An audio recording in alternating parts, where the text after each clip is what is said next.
Keluarga korban pembunuhan dengan cara kejam dan sadis terhadap istrinya di PD menggelar konferensi pers di Lok Sumawe karena kecewa jaksa hanya dituntut 14 tahun penjara kepada terdakwa Munazar. Menurut kakak kandung korban, Megawati, yang didampingi Ketua YLBH Cakra Fakrul Razi pada Minggu 2 Juni 2024, tuntutan jaksa terhadap pelaku dinilai sangat ringan dan tidak memenuhi rasa keadilan. Padahal perbuatan terdakwa telah melakukan pembunuhan berencana terhadap istrinya Ayu Sri Wahyuni Ningsih di Desa Pulo Loih, Kecamatan Titu, Kabupaten PD pada Kamis 11 Januari 2024 silam. Bahkan jauh hari sebelum pembunuhan itu, terdakwa kerap melakukan KDRT dan mengancam membunuh korban. Pemicu pembunuhannya hanya karena rasa cemburu buta terhadap istrinya yang kepergok berkomunikasi video call.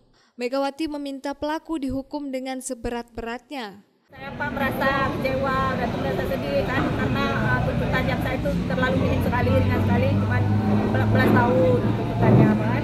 Kedua, kami di sini meminta bantuan sama para media ini, sama Pak Fakrul Razi ini supaya kami bisa mendapatkan keadilan yang seadil mungkin lah untuk keluarga kami, untuk almarhumah adik kami. Karena kami memang merasa sedih, Pak. Soalnya ini tidak ada keadilan lah untuk almarhumah adik saya.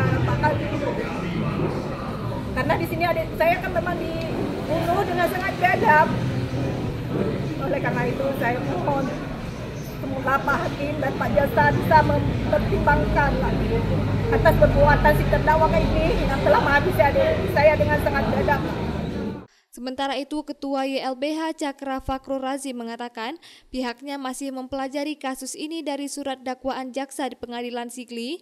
Ada 3 pasal yang didakwakan kepada terdakwa, di mana dakwaan primer 340 KUHP, subsidiar pasal 338 KUHP, dan lebih subsidiar pasal 356 ke 1 KUHP.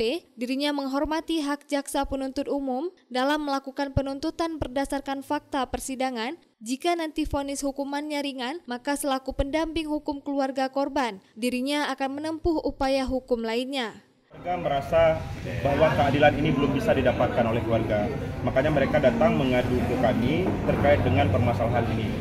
Jadi kalau kami lihat di sini dari dakwaan, memang kami belum sempat mempelajari lebih jauh terkait hal ini.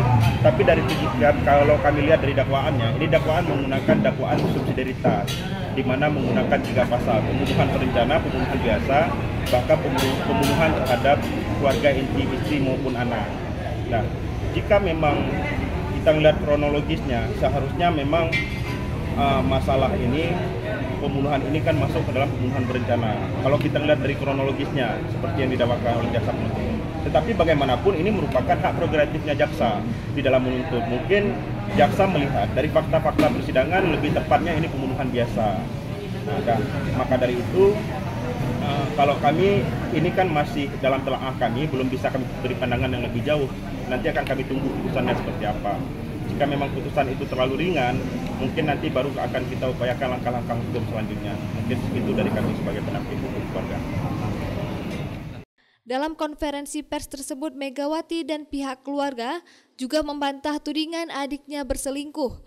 Karena sejauh ini pihak keluarga sering menerima laporan dari pelaku tanpa ada bukti bahwa istrinya selingkuh.